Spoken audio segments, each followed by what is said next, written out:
영혼의 불멸과 마지막 부활이라는 주제를 가지고 우리가 함께 나눌 텐데요. 다소 좀 무거운 주제예요.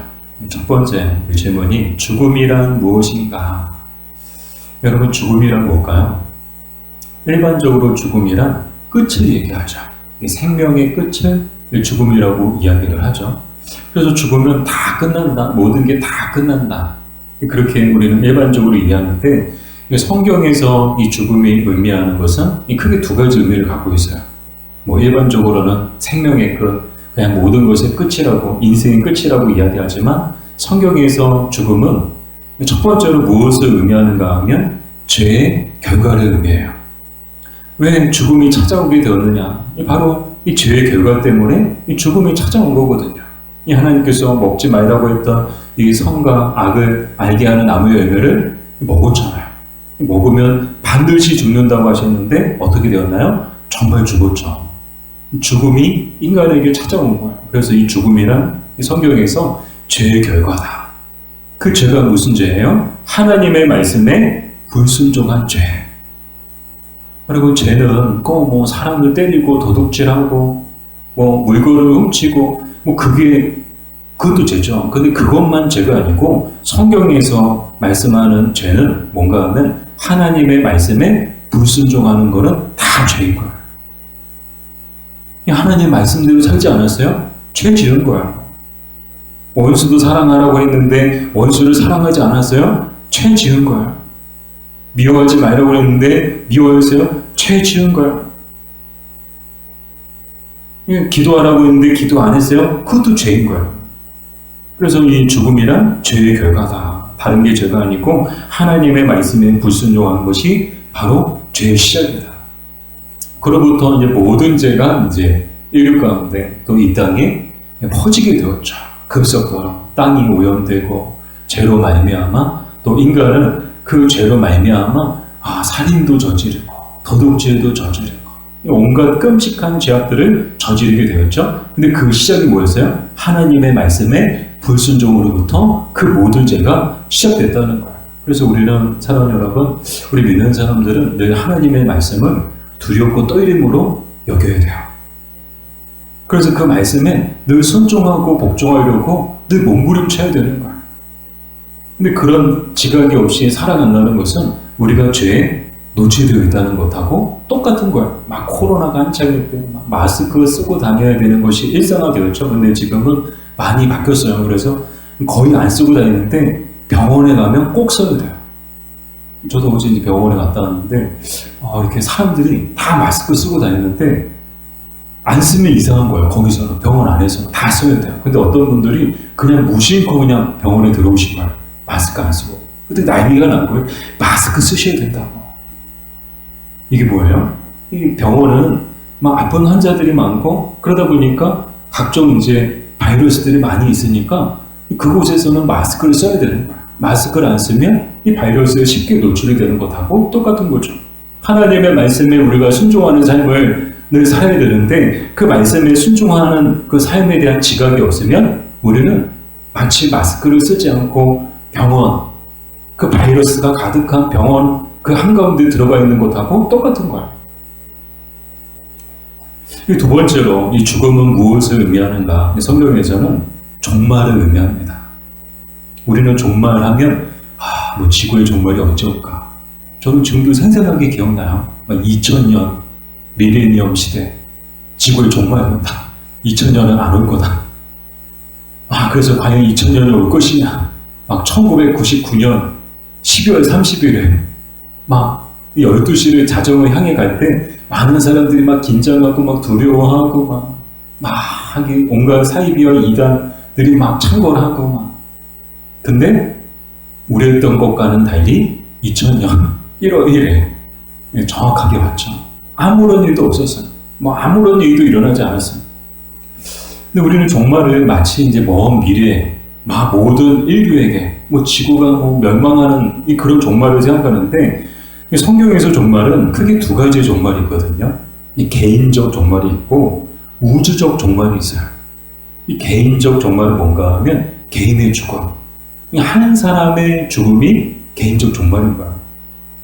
장명호라는 사람이 죽었어요. 그러면은 무엇을 뜻하는가 하면 장명호라는 사람이 종말을 맞이했다는 거예요. 종말이 임했다는 거예요. 그 사람한테.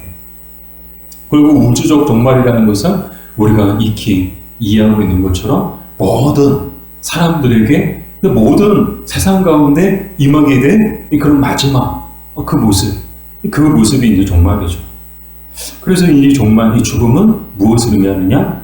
종말. 특별히 개인의 종말을 뜻하기도 하죠. 이 종말은 또 무엇을 뜻하는가 하면 하나님의 심판대 앞에 서게 됨을 또 뜻하게 되죠. 우리 히브리서 9장 27절 말씀인데 우리 같이 읽어볼까요? 한 번 죽는 것은 사람에게 정해진 것이요 그 후에는 심판이 있으리니. 아멘. 죽음은 아담 아래 모든 사람이 피할 수 없는 운명이죠. 모든 사람이 다 죽어요. 아담 시대 때부터 지금까지 살아있는 사람이 있을까요? 없을까요? 없어요. 다 죽었어요. 내노라 하고 막 세상을 들썩날썩 했던 그런 사람들도 어떻게 됐어요? 다 죽었어요. 근데 더 안타까운 사실은 우리도 다 죽는다는 거예요. 여기 이 중에서 정말 천년 만년 살 사람은 있을까요? 없을까요? 없어요. 다 죽어. 드라마나 영화 같은 거 보면 천년도 살고 만년도 살고 그런 사람이 있다고 하는데 그건 다 이 드라마고 영화일 뿐이지 실제로 인류 역사상 지금까지 살아있는 사람은 아무도 없어요. 죽음은 누구도 피해갈 수 없는 운명이죠. 근데 그 죽음 후에는 뭐가 있다고요? 심판이 있다는 거예요. 그래서 이제 죽음은 무엇을 뜻하느냐? 종말은 곧 심판대 앞에 우리가 서게 됨을 뜻한다. 자, 이 두 번째로 죽음 이후에 몸과 영혼은 어떻게 될까요? 궁금해요. 그죠? 이 몸과 영혼은 어떻게 되는가? 창세기 3장 19절 우리 같이 읽어볼까요? 너는 흙이니 흙으로 돌아갈 것이니라 하시니라. 아멘. 이 하나님이 사람을 뭘로 만드셨을까요? 흙으로 만드셨죠. 흙을 막 빚으셨어요. 그리고 사람의 모양을 만드시고 그곳에 이제 생기를 불어넣으시니 생명이 됐죠. 그래서 많은 피조물들 중에서도 사람은 하나님의 형상대로 창조된 가장 아름다운 걸작품인 줄 믿습니다. 하나님이 인간을 특별하게 만드셨어요. 이 피조물들보다 더 우월한 존재를 만드셨고요. 또 특별한 권세를 주셨어요. 문화 명령을 주셨죠. 정복하고 다스리라. 생육하고 번성하라. 그래서 이 지상의 모든 피조물들 중에서 가장 우월한 존재, 가장 정말 탁월한 존재 꼽는다면 단연 인간이죠. 인간에겐 이성이 있죠. 인간에겐 지혜를 있죠. 인간에겐 명철함이 있죠. 그래서 동물이 인간을 뛰어넘을 수가 없는 거야. 그래서 모든 동물들은 다 사람들의 지배 아래 놓이게 되죠. 그 증거가 뭐예요? 동물원이잖아.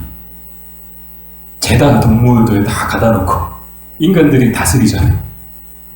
만약 동물들이 우월했다면 아마 인간이 인간원에 아마 갇혔을 것 같아요. 정반대의 상황이 생겼겠죠. 그러나 하나님은 인간을 특별한 존재로 만드셨죠. 그러나 그럼에도 불구하고 이 사람의 몸은 무엇으로 만들어졌느냐? 흙으로 만들어졌다는 거예요. 이 말은 무슨 말인가 하면 후 보이면 날아갈 수밖에 없는 그런 연약한 존재가 또한 인간이라는 거예요. 그래서 이제 이 죽음 이후에 이 몸과 영혼은 어떻게 되느냐? 몸과 영혼은 즉시 분리가 되죠. 그래서 몸은 다시 흙으로 돌아가는 거예요. 그래서 사람들은 땅에 묻는 이유가 뭐예요? 흙으로 왔으니까 흙으로 돌아가야 되기 때문에. 근데 요즘에는 이제 화장도 하고 수목장도 하고 막 그렇게 하더라고요. 저도 제 가족들에게 얘기를 했어요. 내가 죽으면 바다에 뿌려달라고. 난 바다가 좋다. 바다에 뿌려달라고. 성경대로 하면 흙으로 돌아가야 되지 않겠냐. 그런 이야기도 있어요. 그러나 그럼에도 불구하고 이 부활의 때에는 그 뿌려진 그 흙과 흙이 다시 모여서 다시 몸으로 부활하게 될 거예요. 그러니까 태우든 뿌리든 흙에 묻든 그건 중요하지 않다고 저는 개인적으로 그렇게 생각해요. 자, 그래서 몸은 흙으로 돌아가요. 그 흙으로 돌아간 몸은 어떻게 될까요? 주님 다시 오실 때까지, 최후 심판의 때까지 잠들어 있는 거야. 생명은 없어요. 그냥 잠들어 있는 거야. 그리고 주님이 다시 오실 때 그 잠자고 있던 몸이 깨어나게 되죠. 그걸 부활이라고 이야기하죠. 그때 부활하게 되고, 그 영혼은 어떻게 되느냐? 우리 고린도후서 5장 1절 같이 읽어볼게요. 만일 땅에 있는 우리의 장막집이 무너지면 하나님께서 지으신 집 곧 손으로 지은 것이 아니오 하늘에 있는 영원한 집이 우리에게 있는 줄 아느니라. 아멘. 두 집이 나오네요. 첫 번째 집이 무슨 집이죠? 장막집. 말 그대로 그냥 쉽게 얘기하면 천막이에요. 천막, 텐트. 그리고 또 어떤 집이 나와요? 영원한 집. 근데 장막집은 땅에 있는 집이에요. 이건 사람이 손으로 만든 거예요. 근데 이 장막은 어때요? 쉽게 무너지죠. 근데 이건 뭘 말하는가 하면 인간의 몸을 이야기하는 거예요. 육체를 얘기하는 거예요. 그래서 이제 인간의 몸은 무너지면, 즉 죽음을 맞이하면 그냥 땅으로 돌아가게 되죠. 그러나 영혼은 어디로 가느냐? 하늘에 있는 영원한 집으로 옮겨지게 되죠. 그래서 몸과 영혼은 분리되는 듯이 몸은 흙으로, 영혼은 영원한 집, 즉 영혼을 만드신 하나님께로 돌아가게 된다는 거예요. 영원한 집으로 돌아간, 영혼이 하나님이 보내신, 만드신 그곳으로 다시 돌아가는 거예요. 고향으로 돌아가는 거죠. 이 고향으로 돌아가는데 이거 얼마나 기쁠까요? 얼마 있으면 추석이에요. 여러분들 고향이 다 있으시죠? 고향으로 갈 때 얼마나 기다려져요. 마음이 설레고 얼마나 행복해요. 우리 영혼도 이 죽음을 통해서 이 고향으로, 이 영원한 집으로 돌아가게 되죠. 그러나 이 분명히 우리가 기억해야 되는 것은 이 영원한 집이 모두에게 기다려지는 집은 아니라는 거예요. 즉 모든 사람들에게 기다려지는 집은 아니라는 거예요. 왜 그런가? 우리 3번이죠. 신자와 불신자의 처우가 다르기 때문이죠. 똑같이 영원한 집으로 가게 되지만 처우가 다르다는 거예요. 요한복음 5장 29절 같이 읽어볼게요. 선한 일을 행한 자는 생명의 부활로, 악한 일을 행한 자는 심판의 부활로 나오리라. 아멘. 똑같이 부활하는데 뭐가 달라요? 어떤 사람은 생명의 부활로, 또 어떤 사람은 심판의 부활로. 여러분, 생명의 부활이 좋을까요? 심판의 부활이 좋을까요? 당연히 생명의 부활이 좋죠. 심판은 뭔가 그 말 자체가, 뉘앙스 자체가 참 두렵고 떨려요. 긴장돼요. 마치 시험 보는 학생들처럼 막 긴장되고 시험을 잘 봐야 되는데 마치 면접 보는 그 면접생들처럼 막 긴장되고, 떨어지면 어떡하지? 합격해야 되는데 떨어지면 어떡하지? 근데 생명의 부활은 말 그대로 정말 기쁜 부활이죠. 근데 어떤 사람들이 생명의 부활을 맞이하게 되느냐? 선한 일을 행한 자. 이 선한 일, 여기서 말씀하시는, 요한복음에서 말씀하는 이 선한 일과 악한 일은 무엇이 기준인가 하면 바로 믿음이에요. 믿음.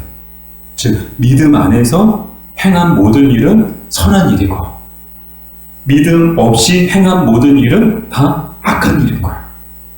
그러니까 우리가 일반적으로 얘기하는 죄의 개념이 다르듯이 여기서 이 요한복음에서 이야기하고 있는 선한 일과 악한 일의 개념도 일반적으로 우리가 이해하고 있는, 우리 사회에서 이해하고 있는 그런 선과 악의 개념하고는 또 다른 거예요.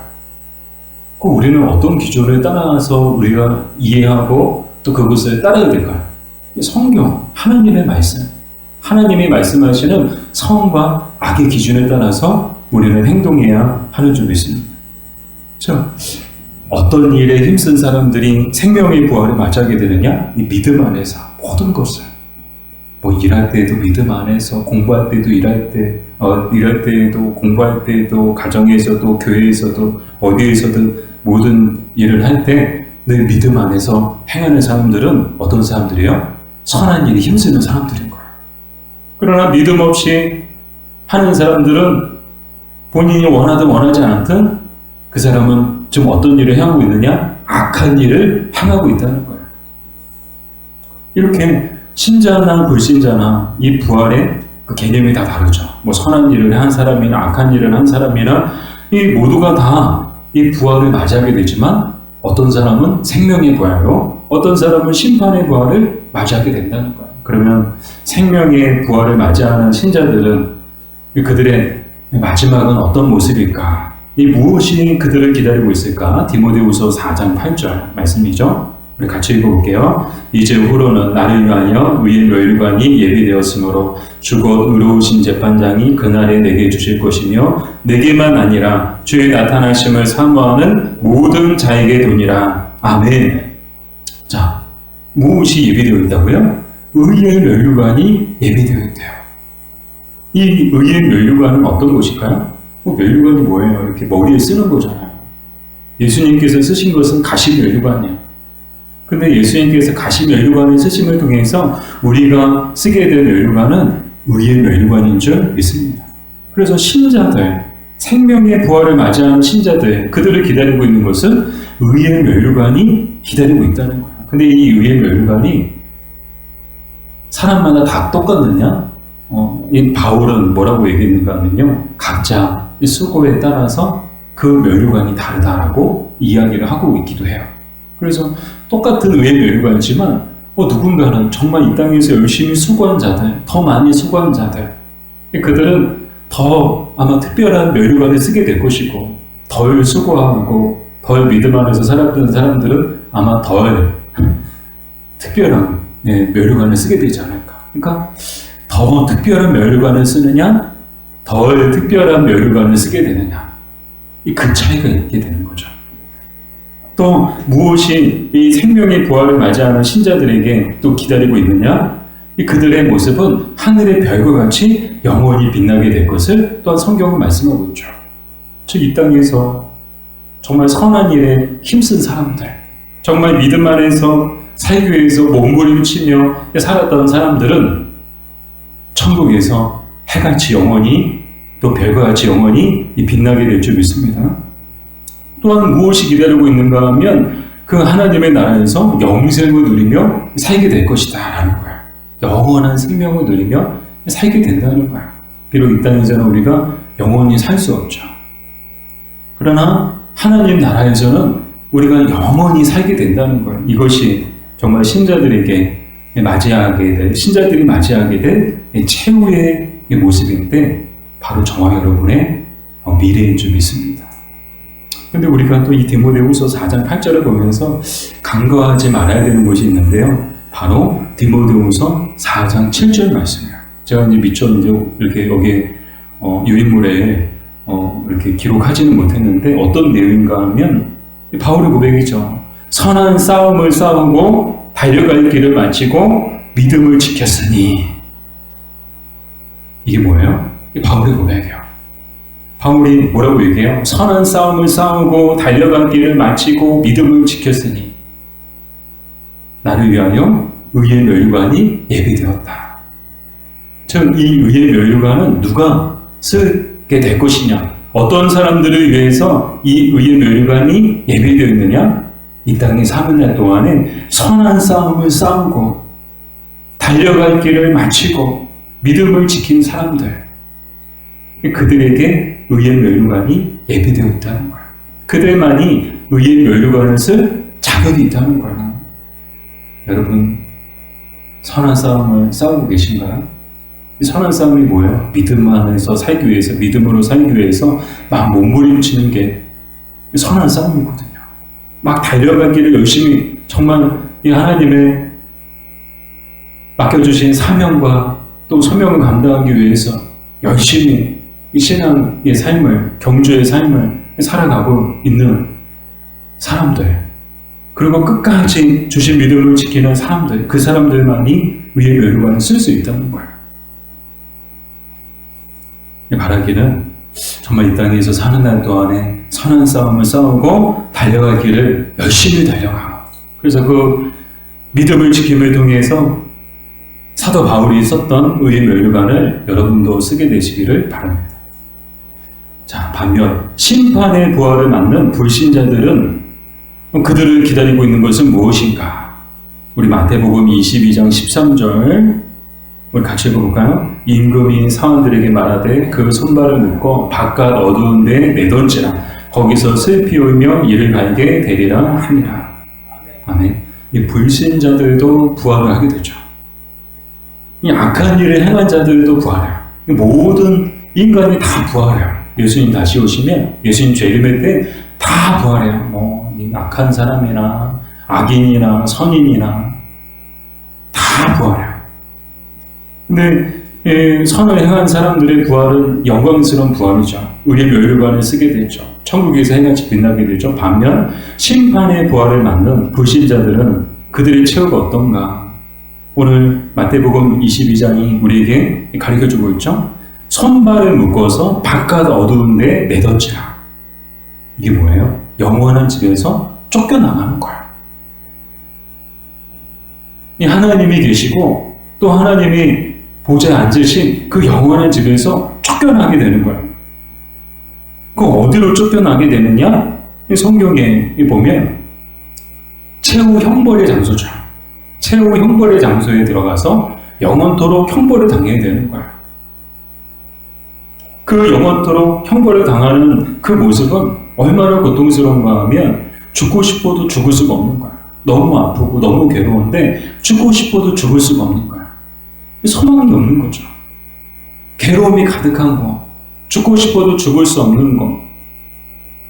이사야서 30장 33절에 보면 유황불이 개천에서 막 흐른대요. 물이 흐르는 게 아니고 불유황이 막 흐르는 그런 곳에서 영원토록 막 뜨겁고 막 괴롭고 죽고 싶어도 죽을 수 없고 타는 듯한 갈증과 극심한 고통을 영원히 당해야 되는 그런 부활을 맞이하게 된다는 거예요. 그런 부활은 차라리 맞이하지 않는 게 더 낫죠. 차라리 그냥 소멸되는 게 더 나을 수도 있어요. 고통을 못 느끼니까. 근데 소멸되지가 않아요. 영혼은 소멸되지가 않아요. 영혼은 불멸해요. 영원히 사는 거야. 그러나 모든 사람들이 영원히 다 영생을 누리며 정말 하나님의 나라에서 행복하게 살아가느냐? 그렇지 않다는 거야. 믿지 않는 사람들, 또 악을 행하며 살아간 사람들의 그 영혼은 형벌의 장소에서 영원토록 고통 가운데 살아가게 된다는 거야. 그럼 마지막으로 부활을 믿는 성도들은 이 땅에서 어떻게 살아야 하느냐? 사실 이제 우리가 이 말씀을, 오늘 말씀을 정말 긴장함으로 받아야 된다고 저는 생각해요. 죽음은 우리 모두가 맞이할 운명이거든요. 근데 언제 맞이할지는 아무도 몰라요.